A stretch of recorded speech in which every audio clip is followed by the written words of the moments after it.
Howdy Commanders, Echo here. I've got a bit of a quick addendum for you, a very short video, correction to yesterday's Azure Lane Commander overview video. I do need to make a correction to the Belfast entry of that video. It turns out that I was misinterpreting the language of her base trait out of nowhere, as well as the language on her unique trait smokescreen. So if you read this very closely, it says ship's detectability after firing main guns from a smokescreen. I took this to mean the bloom time after you fire from a smoke screen.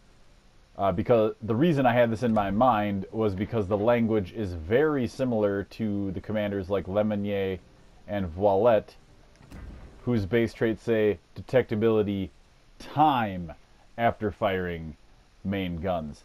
It's basically the same language minus the smoke screen component of it, of course. With the exception that on Azure Lane Belfast, the word time is not in there. So what this is actually impacting is the bloom size. Both her base trait out of nowhere, and it is literally the exact same wording in her unique trait smokescreen. So when you stack these on together, if you were running smokescreen with a relatively high level out of nowhere base trait, you could get a fairly significant drop to what we call the smoke fire penalty. If we just look at a ship here really quick, say, we might as well look at, like, I don't know, the Fiji, a ship that you might actually put her on.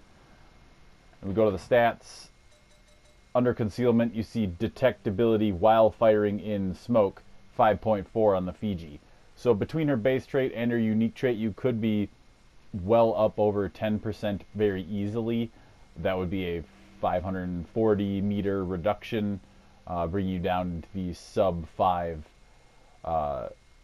penalty for the smoke fire penalty, sub 5 kilometers. So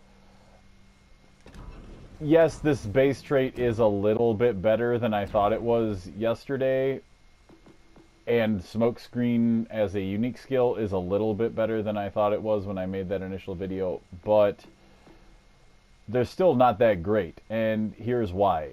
The cruiser smokefire penalties on the British cruiser lines, where you're going to be putting Belfast, are already relatively small. On the Belfast, it's in that 5.4 range. Fiji, we just saw, is 5.4. They're all kind of roughly in that kind of mid to low 5 range. So having a decrease to your smokefire penalty that's already relatively small and is working off a percentage isn't going to help you all that much. And I think that it actually kind of hurts you, because it sort of encourages you to keep shooting and keep shooting and keep shooting and let someone push closer and closer and closer into you. And if you do have a really high level Belfast with a maxed out smokescreen skill and you're running that as well, you're talking kind of almost sub 4 kilometer, like 3.9 at really maxed out level here. And that's just way too close. People are sonaring you at this range. Torps are basically point blank, so if you are sitting still in that smoke, you're probably not going to be able to get out of the way of them, especially if it's something with like a 3 triple spread, like a Fubuki, Akatsuki, something like that. Like a York or a Hipper pushing into you with 2 torps on either side, a set of launchers that are really aggressive to the front as it's pushing into you. This, in my opinion, just kind of sets you up to get yourself into situations that are really not desirable. Now, yes, in the tech tree ships, it's not as big of a deal because you do have the torps, so you can kind of push back against those people that are pushing into your smoke, so it's less detrimental on the tech tree ships. But on the Belfast in particular, you don't have a way to defend yourself against ships that are pushing into your smoke. And by decreasing that bloom, it kind of incentivizes you to sit there, sit there, sit there, sit there. Oh, now I have a Scharnhorst or Gneisenau 3 kilometers away from me. Whoops! And now I got torped by the battleship in my own smoke screen. Now, though this base trait and this unique skill do go up ever so slightly in value for her, though not all that much, I think, her base trait does go up a little bit more in value for one ship in particular, and at least as of right now in the current ship lineup that we have, and that is the Kutuzov. The Kutuzov has a 7.7 kilometer smoke fire penalty. It's quite large for a ship that has its own smoke screens. Obviously, there are many smoke fire penalties that are much larger, but most of those are on ships that do not have their own smokes. So potentially on the Kutuzov, it might be beneficial. It, could be used to maybe lull destroyers into a false sense of security, because like that's the main counter to a Kutuzov, right? It's in its smoke, and you just push a DD up within 7.7. It gets spotted. It's game over. It's just sitting still.